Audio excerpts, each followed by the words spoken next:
Hello there, race fans, and welcome back to Motorsports with Motorhead. I am your host, Captain Motorhead. Today, we're going to be talking about all three series for NASCAR down at Charlotte Motor Speedway. Now, of course, this past weekend, they did not race the actual Speedway itself, but they did the road course. Really cool, some great racing. Um, as always, my only complaint when it comes to any time NASCAR does road courses, we give nicknames to the turns, but we don't actually give them the true numbers. So, as they did in the race, I'm going to use their nicknames, but I'm not going to lie. Next time we do a road course, I'm going to have to really look up the full map and decipher exactly where it is they're talking about and use turns instead because I don't like the nicknames they gave them. The truck series used some nicknames that the other series did not, but I'm going to again just kind of call them what they did. So, if you have a problem with that, well, I got it from their broadcast. So, they're paid the big bucks to do it. So I don't know what else to say on that other than that right there.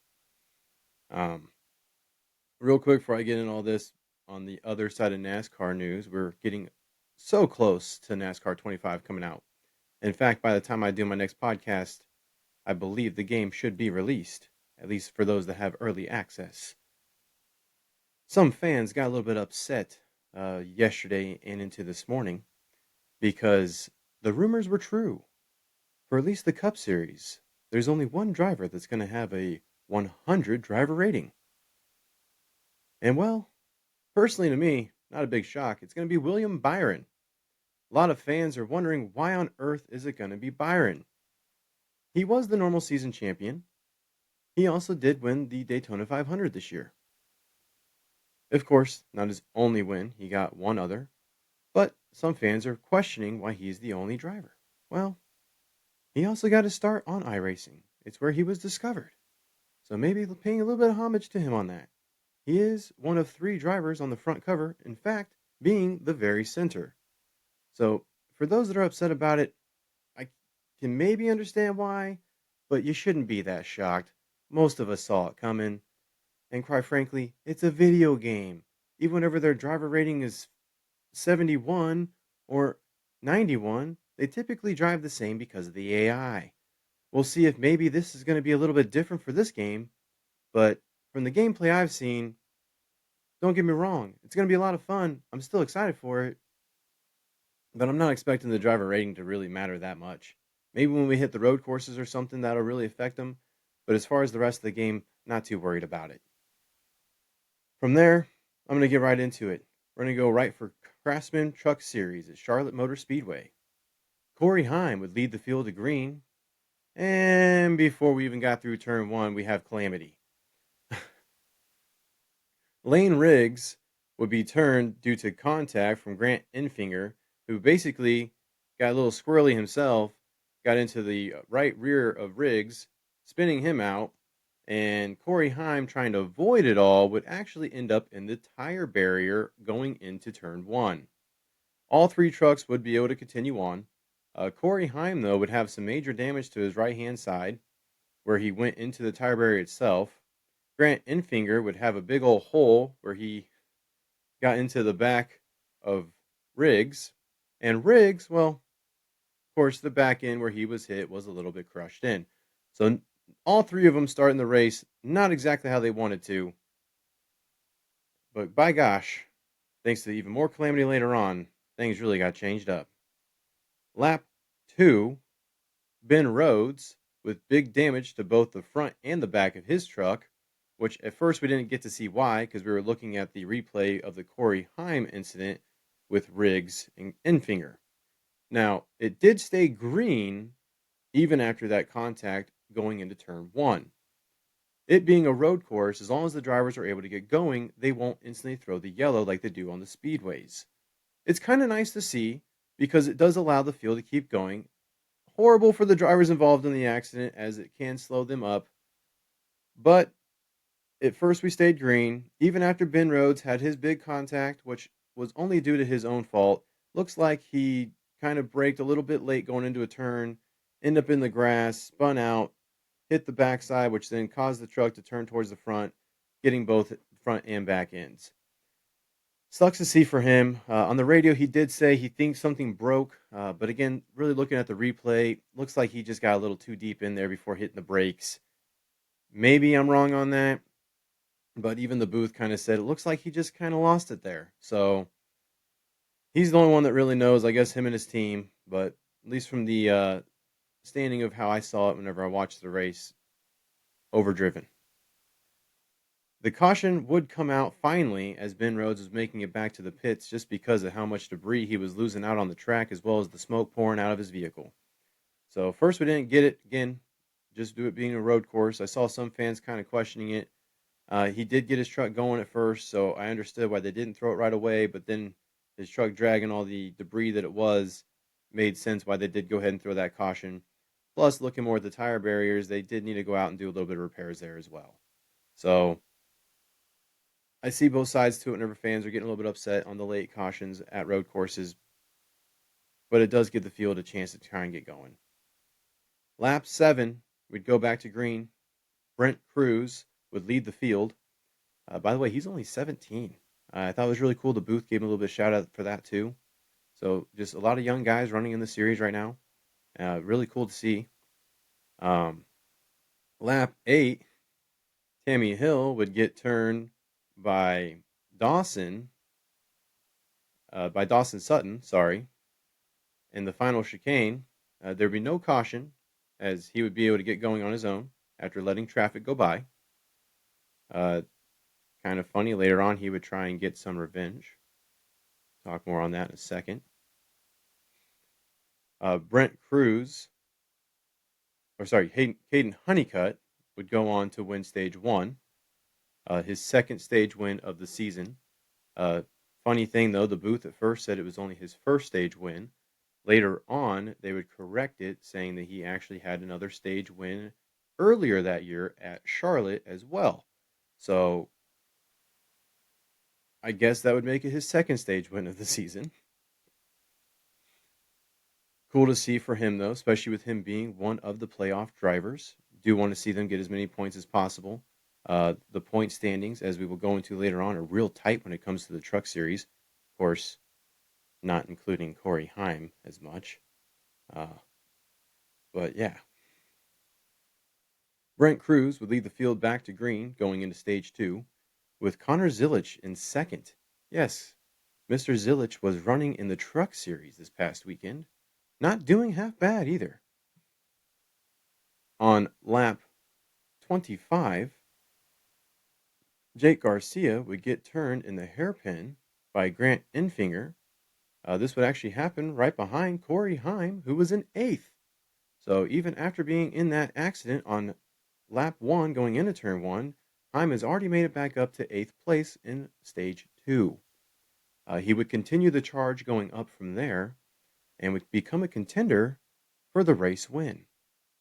Lap 26, though, Dawson Sutton takes out the Roval 17 sign right as he's exiting the last chicane.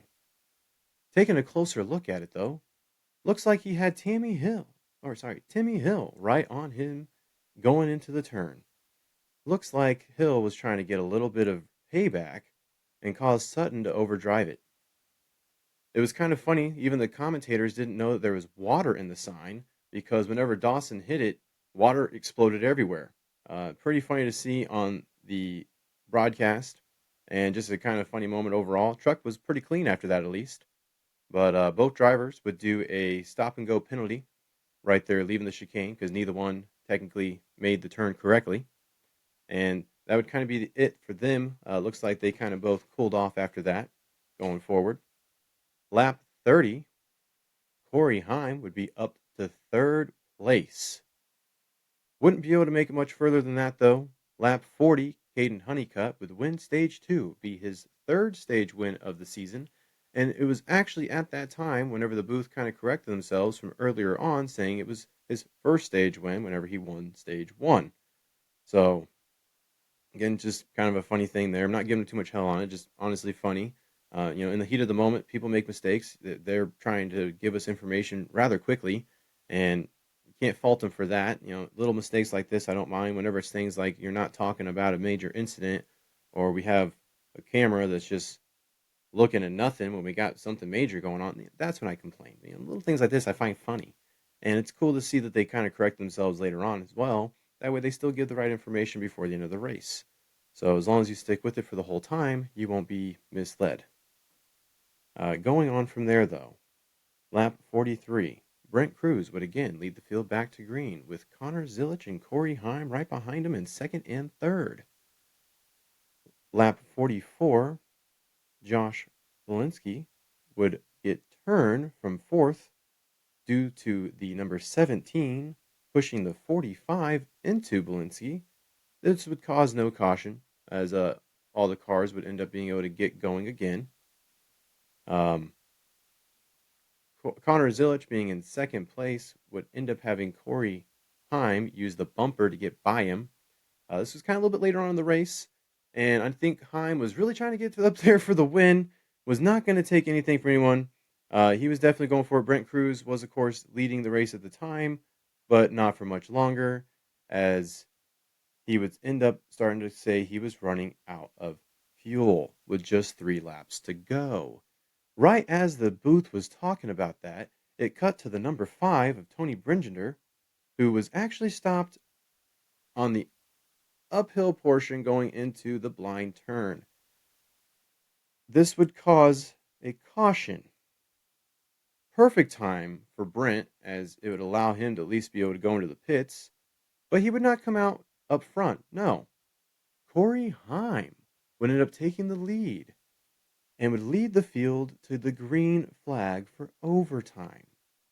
Even though multiple cars end up getting turned on the last lap, Corey Heim would end up going on to win the race. It stayed green all the way through for him.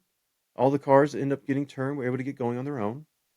And Corey Heim sets a new record for all-time wins in the Truck Series. It was his 10th win of the season. Now, whether you're a fan of the playoffs or not a fan of the playoffs, here's where I know a lot of people have issues, because a guy that has won 10 races, way ahead in points, and he could still not be the champion.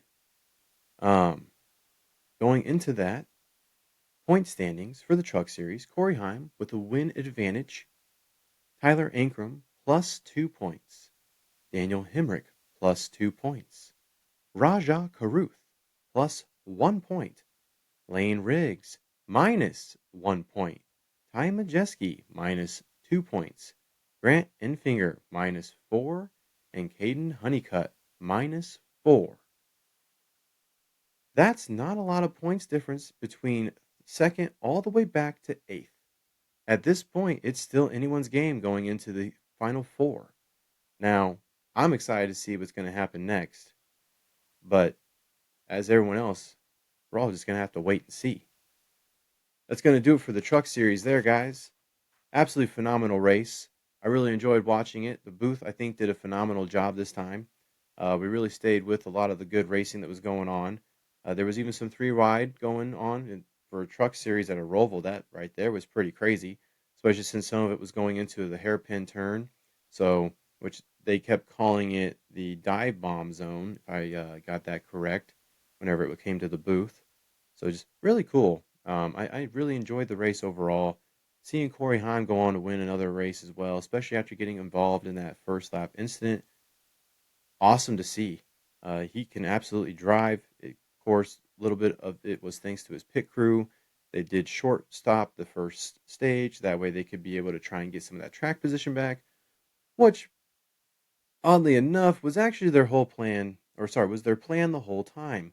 So even with that wreck, things still worked out for him, and I'm really glad to see that. I'm not really a collector of the Truck Series um, diecast very much. I have a few 164s of Rajah Caruth because I'm a fan of his, but that's really about it. I will say, though, that those of you that are into the Truck Series more and are a big Corey Heim fan, man, you are going to love that diecast. I've seen the pictures of it from Victory Lane, and the side of the truck's absolutely destroyed. the hood's being held on by tape. Knowing Lionel, I know it's probably going to be a while before they get it out, but that's going to be a nice one to add to your collection if you're looking into that. So really cool. Just overall, again, from there, going into the Xfinity Series again at Charlotte Motor Speedway's Roval. Connor Zilich would lead the field to green, and Corey Day would hit the wall due to being loose. Yes, Corey Day in the number 17 Hendrick Motorsports car. Um, he's still learning a lot, and watching the replay, it was on lap 2. He just overdrove it and ended up hitting the wall. It kind of ruined the side of the car. And unlike Corey Heim, really was the end of the day for Corey Day. He still would continue on for the race, but never was really a good contender for anything. Um, the race would still stay green, though, as he was able to keep going. We would get our first caution on lap 15 for Harrison Burton. He just lost it and was unable to get going on his own, so they did have to call a caution for him. Nick Sanchez would lead the field back to green, but he would not keep the lead as Connor Zilich would end up taking it and win stage 1. Connor would also go on to lead the field back to green until lap 27 when Josh Williams stopped on the uphill to the blind turn, causing a caution. Yet again, Connor Zilich would lead the field back to green, and on lap 38, while doing green flag pit stops, Nick Sanchez takes the jack with him. His team dropped the car down. He just kind of started going a little too early, and he ended up pulling the jack stand with him out of the pits. Now, it only went into the very next box, but it being NASCAR, that is a penalty. It's called equipment being taken from the box, and it did cost him to have to do a pass-through penalty. Now, Nick Sanchez started the race below the cutoff line. This is not something that he wanted to see happen. And sadly, that really would spell the end for him. Going on from there, though, Jesse Love would win stage 2. Going into stage 3, Connor Zilich would lead the field to green. Lap 48, Corey Day would end up spinning due to contact with Sammy Smith. I'll be honest, folks, it was Corey Day's fault. They're going into the hairpin turn. Corey Day was on the outside. He just kind of pulled it down across. Absolutely nothing that Sammy Smith was going to be able to do about that. Smith did nothing wrong.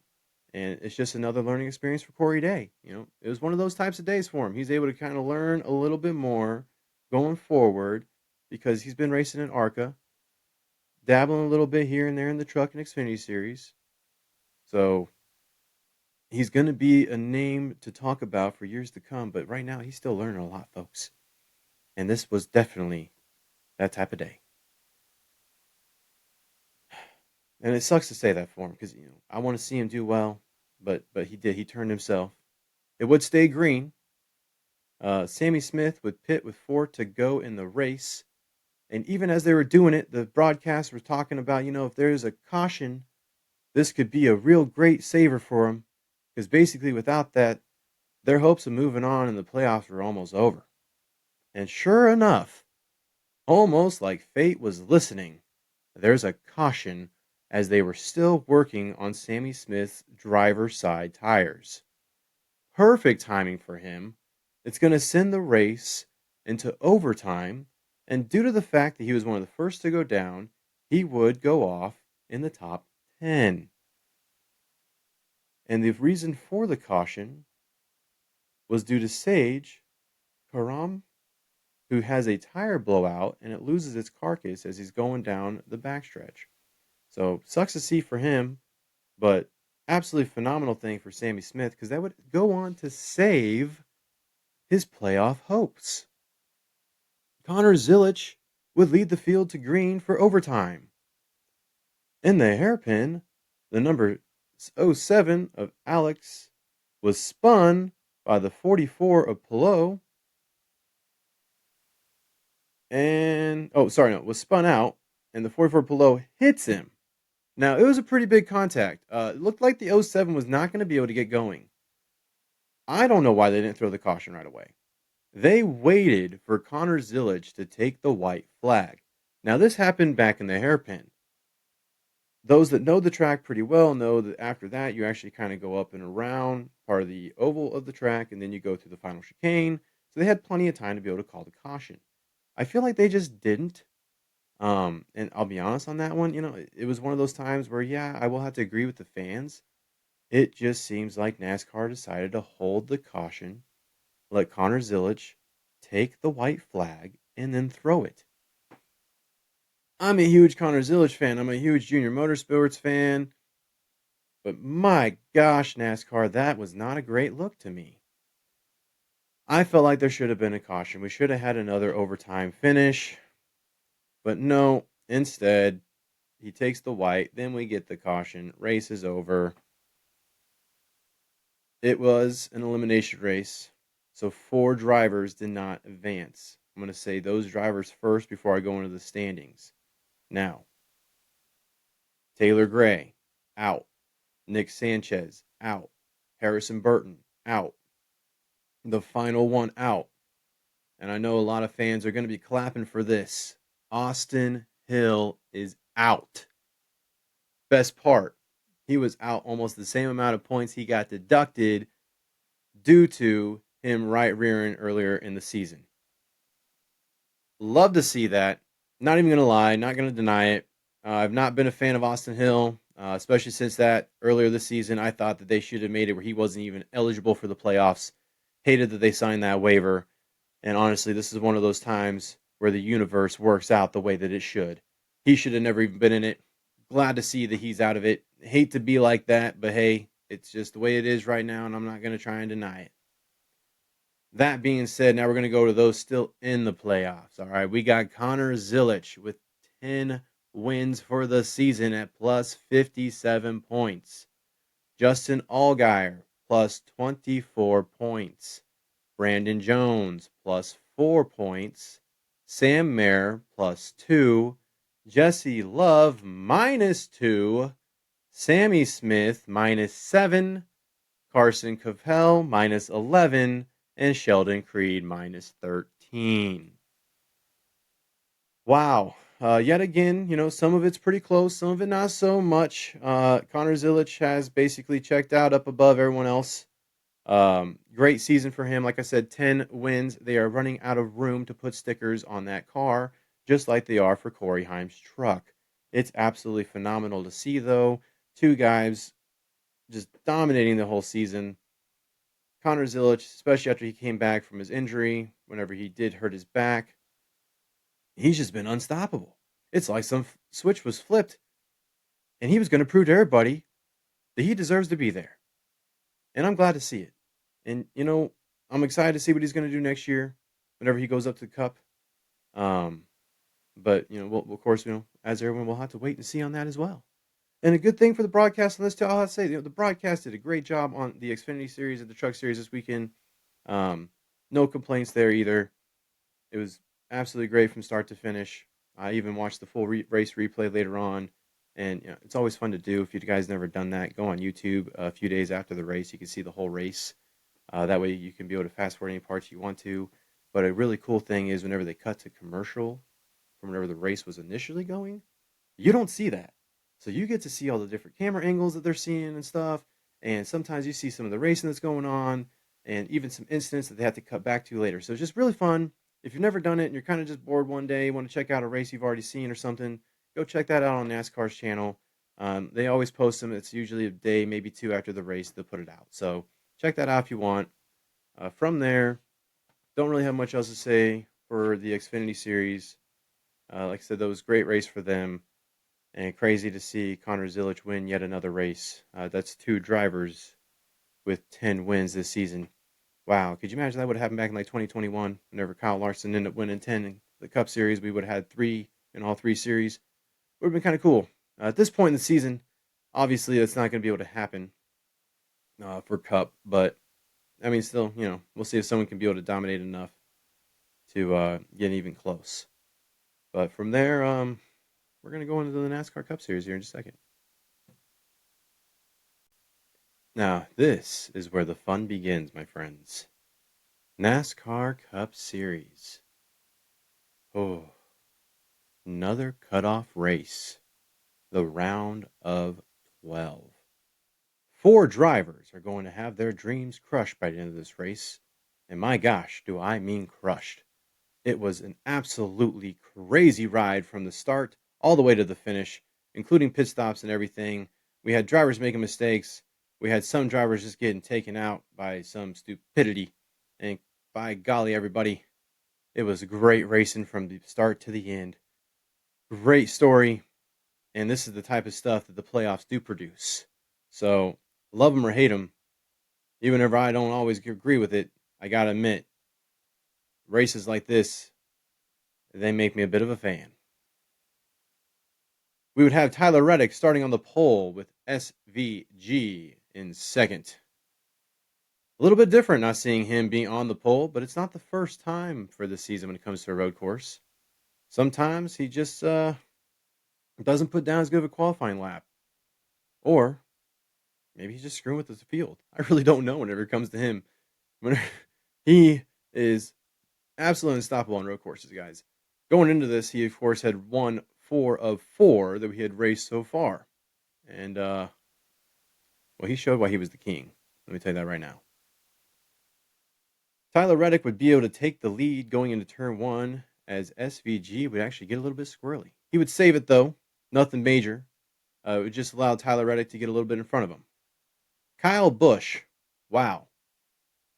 I feel bad. I can't keep Kyle Busch out of this without it ever being something bad. I want to say something good about Kyle Busch. I want to say he finished well. I want to say that he even won a race, something nice. He didn't even make it through turn 1.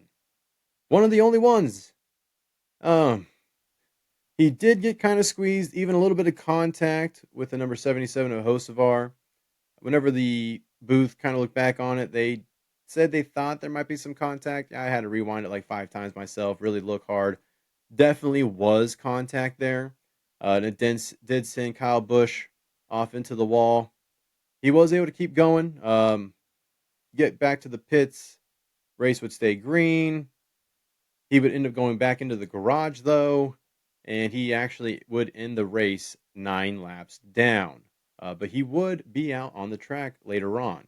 So any Kyle Busch fan up in the stands at least still got to see the car go around. Just sadly not any contention to win.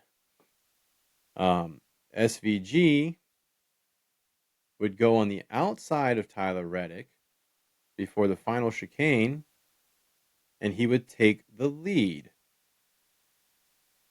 And that is how he would start lap 5.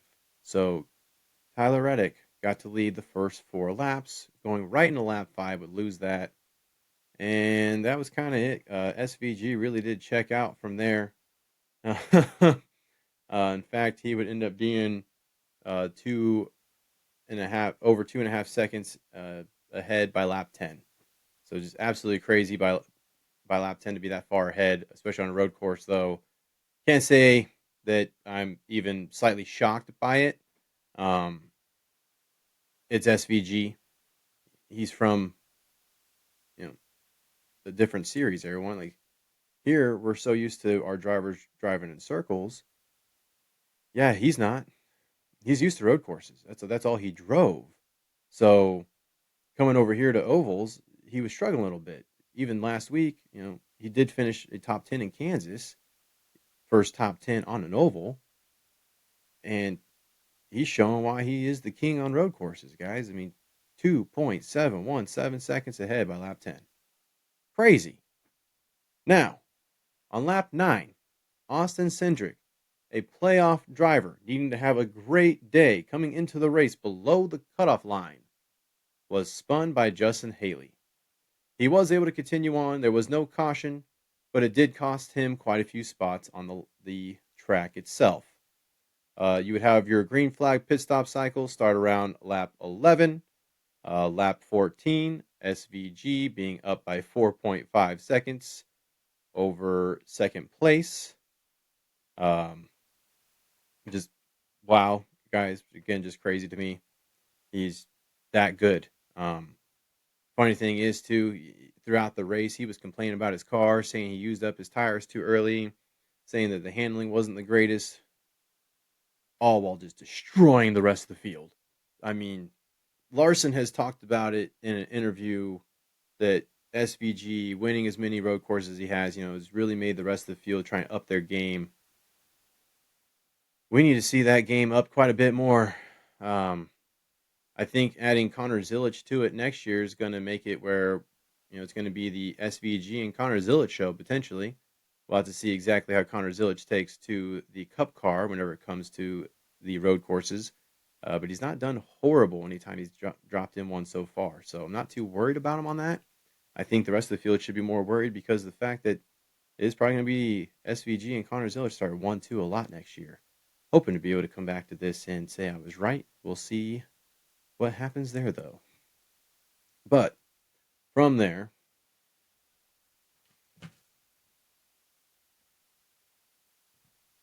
lap 17, while four-wide racing between Chase Briscoe, Zane Smith, Brad Klazowski, and Daniel Suarez, Chase Briscoe would end up making contact with Zane Smith, pushing him into Brad.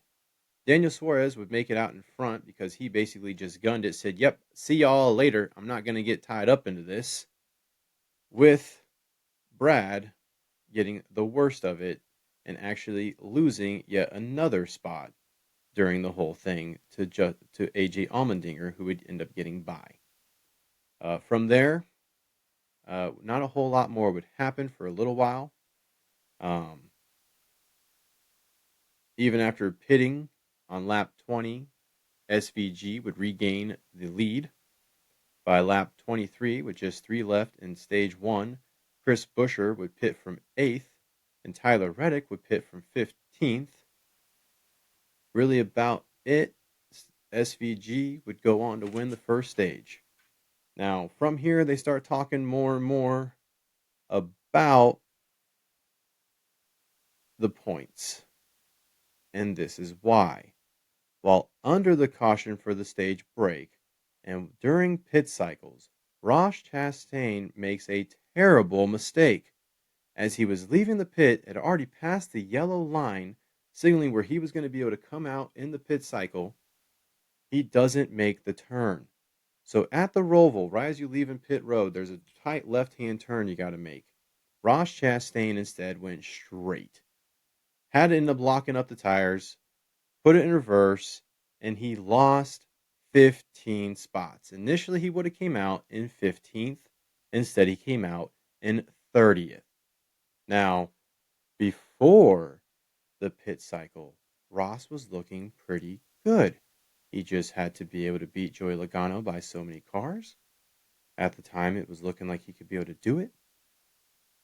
But then he has that mistake. I just got to meet him last week. I like Ross. I know last year after losing, he talked about how he was first sad. He turned the sadness into anger, and he turned that anger into drive. And that this year, he was not going to accept anything other than making it to the round of 8. He missed it last year, and he didn't want to do that again. So knowing him going through those struggles and what's all going through his mind, I was feeling for him during this race. And even after that mistake, he would still make it back up through the field. So stage 2 is going to restart with 21 to go in the stage. AJ Allmendinger would lead the field to green and would go on to take the lead. Lap 33, Carson Hocevar locks up the brakes into the S-curve and takes out Austin Cindric. Again, a playoff driver who's already had another incident, not having a great day, needing to try and improve it, now gets taken out by Carson Hocevar. He basically just locked up the brakes, and then due to him locking them up, would end up having flat tires and having some issues making it back towards pit lane. Austin Cindric, though, his day just kept getting worse and worse. Um, right behind him, in fact, was Denny Hamlin and Ross Chastain. Luckily, both of them were able to make it through without any contact, but it was close. I mean, real close. Watching it, I got a little bit scared for both of them, and especially whenever it's a cutoff race, you don't want to see that be the end of someone's season. But it sucks for Austin. I mean, he was just minding his own business, and here comes Carson Hocevar just plowing through him. Hocevar came from like 3, 4 cars back almost. Don't know what he was even thinking on that one. And I am a Hocevar fan. He just bought a Chili's this last week. Um, he's always, he's been endorsed by him for this whole season and stuff. Really cool to see though for him. It was in his hometown, but man, this is a mistake, Carson. And I'm a fan of yours. I like you, but that really sucks. And he's not in the playoffs, and to take out someone. And oh man, I just hate to see that entirely. I do. And that just his hopes were already pretty dashed after the earlier spin, but that really did just take Austin Cindric entirely out of the playoff contention right there. I'm telling you, just playoff dreams gone. Race would also stay green, which did not help his case because it allowed more cars to be able to get by while he had to wait to rejoin. Lap 41. SVG passes second. As he does so, he says these tires are bleep. I used them up early with the low pressure, and it's damaged them. Yeah. SVG passing second, making second look like they were standing still. Like, here's second, here's SVG. That's what it looked like. And he's complaining about his tires basically being gone while doing it. Absolutely maniac on these road courses, everyone. So cool to see, though. And even the commentators up in the booth, they were kind of laughing about it. This guy is basically saying that his car is horrible, and he's flying around the rest of the competition looking like they're just Sunday drivers. I don't know what else to call them other than that. That's really what it looked like. And and for me, I thought it was pretty funny. I liked listening in on his radio for that because I can say it's not the first time he's been like that. SVG's complained about his car in one of the other road courses this year whenever he was doing real well then too. So it just seems like, even when he's unhappy with the car at a road course, he's still able to make it do things that the rest of the drivers can't. And going on that too, the commentator's really looking at how he enters some of the corners, and he really knows how to line it up better than our cup guys. And that really is, I think, where he excels. That plus the braking, he can be able to go way deeper into the braking zones, be able to brake and still make the corner. I think that, I'm glad to see that he taught Ross Chastain some stuff. Would like to see others maybe learn from him too. I don't know if even like Christopher Bell or Kyle Larson could reach out to him. But that'd be really nice because, gosh, saying that your tires are absolute bleep and then flying by a second like they're standing still is pretty amazing to me. SVG would end up passing for the lead on lap 41 with 10 to go in the stage. And he would pit on lap 48 with just 3 to go in the stage while leading 8.653 seconds over Kyle Larson. Larson would also decide to pit. Ryan Blaney would end up winning stage 2, with Ross Chastain finishing 4th, needing those stage points for sure, and especially after his earlier mistake on pit road, that looked like it was going to help out quite a bit. SVG would end up leading the field back to green with Kyle Larson in second. Larson would get a little bit loose, go down on the track, and block Daniel Suarez because Suarez was trying to take advantage of Larson getting loose. They almost had contact, but yet they don't. Christopher Bell would end up going around the outside during that confrontation, though, and he, as well as SVG, would kind of check out from the rest of the field, with SVG leading. Now, Christopher Bell is right there behind him, Kyle Larson kind of being the next car a little bit in tow, with the rest of the field behind him. Kind of cool to see, especially since before the race, SVG did mention that both Kyle Larson and Christopher Bell would be the two drivers that he'd be most looking at and a little bit worried about being able to do well. But uh, he still outdrove them both. But it was still cool to see that both of those guys were up there with him. The two guys he was most worried about were fighting with him. It was nice. On lap 57, Bell and SVG have some slight contact while battling for the lead, but SVG is able to hold on. Not for too long, though. They would kind of switch back and forth here in a little bit. But lap 58 would get a caution for incident as Austin Dillon has hard contact with the tire barrier due to contact with Justin Haley. Yeah, Justin Haley just kind of sent him. They kind of looked back at it. I don't really know if there was contact between the two of them beforehand or if it was just due to Austin Dillon kind of getting in front of him in the wrong spot. I don't really know for sure. They showed the in-car camera more than anything else.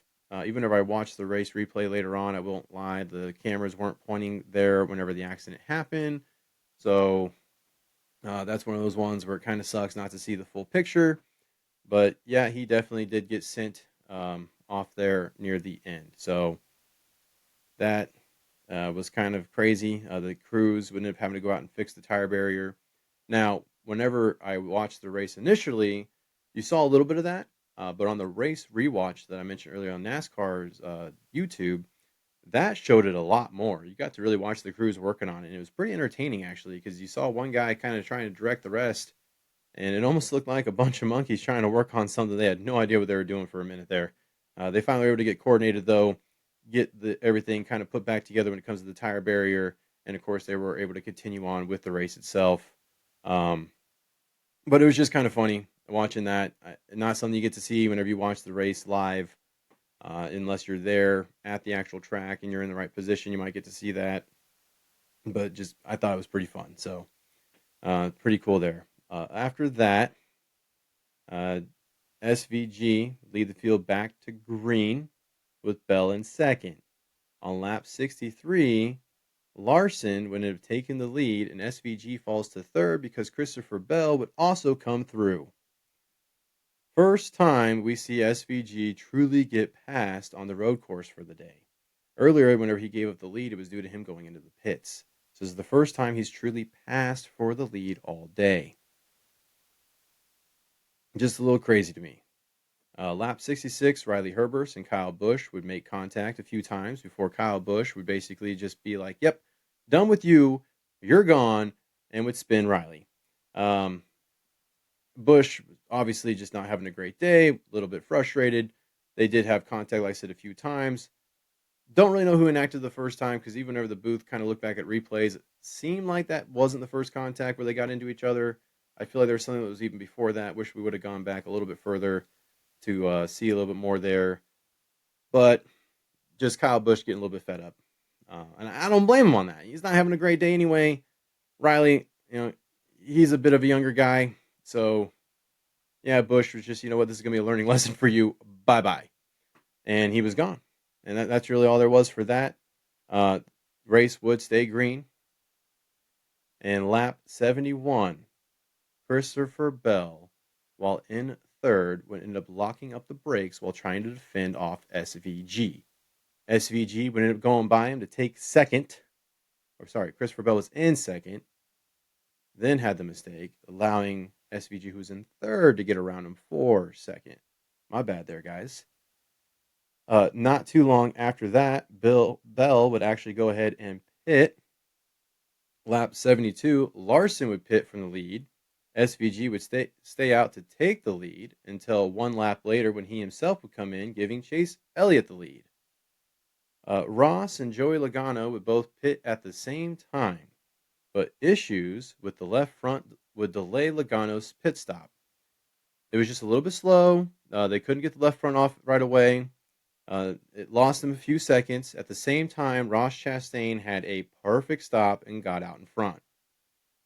Lap 75, Larson would again take the lead. And lap 80, SVG would pass Bell for second yet again. They were just about 3.5 seconds behind Kyle Larson. Now, SVG at the time was running about a half a second faster than Larson every lap. Few laps, in fact, though, he ran a full second faster. So it's not too surprising Whenever by lap 87, SVG would catch up to Larson, would late break going into the chicane, and would end up passing Larson for a moment. Now, Larson gave him a nice big old bump, though, in the back, and it kind of got SVG a little bit loose for a second there. Larson got back up beside him, retook the lead for a moment, and he just really wasn't happy about it. I kind of agree with what the booth said. Larson knew SVG was faster. He just wasn't happy with the way that SVG passed him. He could have done it cleanly if he would have just been a little bit more patient.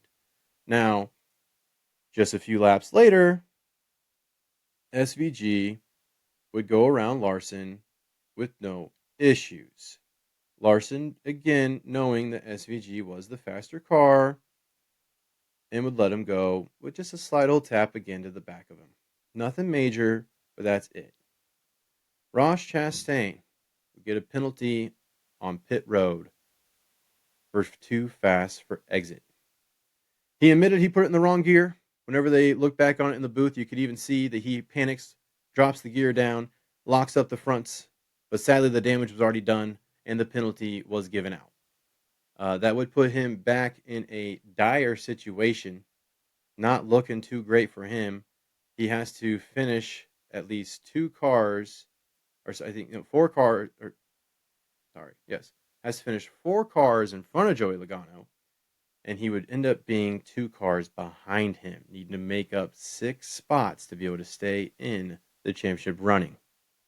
Lap 91, SVG would end up pitting from the lead, while just over 24 seconds in front of Larson. Larson did pit the lap before, though, so that was a little bit why he was so far ahead. And whenever he would come out of the pits, he would be right behind both Larson and Bell. Larson being first, Bell being in second. SVG would easily overtake Bell with 15 to go. And lap 96. Contact into turn 7 as SVG tries to pass Larson, and Larson keeps the lead into the back chicane. SVG gets in front of Larson, but Larson bumps him again and is able to pull back up beside him. But again, SVG then drives away, and Larson backs off. Larson just wanted him to drive him clean, guys. That's all there is to it. Nothing else. Even after the race, Larson had nothing bad to say. SVG had nothing bad to say. And that was it for that. Just good hard racing. And both those guys have great respect for the other. They've said it before. So nothing against it. Just, kind of how that one played out for them. Not a big deal. From there, Ross Chastain would pass Joey Logano. Looking good. Lap 99, Joey Logano would pit and falls below the cut line. At lap 101, Larson would pit from second, while 21 seconds in front of third place Bell. And he would come out right behind him again. End up passing him for second, but would be 17 seconds behind SVG. On the last lap, Denny Hamlin would pass Ross Chastain, putting Ross right below the cut line. On the last lap, everybody. Wow. Ross was trying to hold him off. About 5 to go. Denny had really caught up to him. And Ross just couldn't hold him off. Denny had fresher tires by about 3 laps, was able to get around Ross Chastain. And going into the final chicane, Ross sent it. You know what? He's done that video game move where he did his wall ride. Can't say I'm too shocked that he would try something crazy again to be able to stay in the playoffs, especially with how desperate he was. He sent it into that final chicane, bumped Denny Hamlin, spinning him out, but at the same time, Ross himself would make contact with the tire barrier, causing him to spin. Now, he would throw it in reverse and would burn the tires off almost as he went across the finish line backwards. Sadly, though, a few other cars would have passed him, dropping him 4 points below the cut line at the end of the race. SVG would go on to win, making it 5 road course wins for the season. Yes, 5 out of 5, everybody. The road course king himself has done it. Won every single one of them this year. I personally think it's crazy, and I think it's cool. You had a driver come in and absolutely dominate the road courses. I know a lot of fans are upset about it, though. And you know what? Okay, you have a right to be upset. But you can't take away from the fact that a man who has not even come up in NASCAR, but came up in a different type of racing, has come here and done the unthinkable. No one has ever won all the road courses in 1 year, and he has done it as a rookie. As a rookie in the NASCAR Cup Series, has won all five. So absolutely amazing for him. With that being said, let's get to our standings. Now, as I did for Xfinity, we are going to go ahead and we're going to list off those that did not make it in. Sadly, top of the list, Ross Chastain, the watermelon man himself. Hate to see it. Was really hoping that he would make it in, especially because of that person that's actually sitting in 8th place now. We'll get there in a moment. Number 2, Bubba Wallace. Number 3, Tyler Reddick. And number 4, Austin Cindric. All of them have their playoff dreams destroyed. They're done for the year, folks. And of course, we'll still see them on the track. That's the way how NASCAR goes. But they're done for the playoffs. From there, I'm going to get into the actual standings itself. In first place currently, Denny Hamlin plus 8 points. Second place, Ryan Blaney plus 6 points. In third place, you have Kyle Larson plus 4 points. Fourth place, technically tied with Kyle Larson, William Byron plus 4 points. Fifth place, Christopher Bell minus 4 points. Sixth place, you're looking at Chase Elliott. And I'm going to go ahead and say seventh place, Chase Briscoe. Both of them tied with minus 14 points. And that number 8 position, again, I really wish I was saying Ross Chastain, but I have to sadly say Joey Logano, minus 24 points. Please, please, please, Denny Hamlin, tell me that Joey Logano does not win the championship this year. And the reason why I say that, because I blame you, Denny. Yes, I blame you. You passed Ross Chastain on the final lap, man. If you just wouldn't have passed him, Joey Logano would not be a contender anymore. He barely made it in last year. At the same race, guys. The round of 8 cutoff. Barely made it in. And what did he do? He went on to win his 3rd championship. Now, I am going to be one of those that says I'm not a big fan of his. I'm not a fan of the championship. And I'm going to call it a Mickey Mouse championship just like many other fans do. Don't want to see it again. Was really hoping that he was going to have his day taken away by Ross Chastain. I was rooting for Ross so much. But sadly, no. It's Joey Logano. So that's it, folks. That's your 8 right there. We'll see who makes it to that final 4. Kind of cool. You got 4 drivers from Junior Motorsports in the Xfinity round of 8. You got 3 from Hendrick Motorsports in the Cup Series round of 8. Guess we have none of. And guess who's also to blame for that? We have no 2311 cars. Potentially, the one to blame for that is Denny Hamlin due to his actions at Kansas. So, wow. Denny.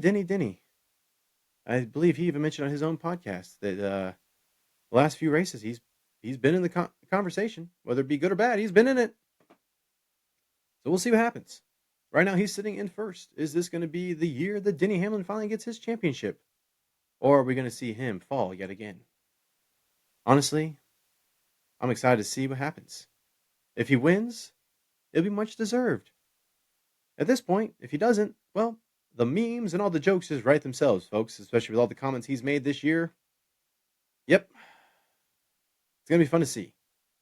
With all that being said, I don't really have anything else to talk about today. This has been Motorsports with Motorhead. Thank you all for listening in. Please don't forget to like and subscribe. And until next time, stay safe, everybody.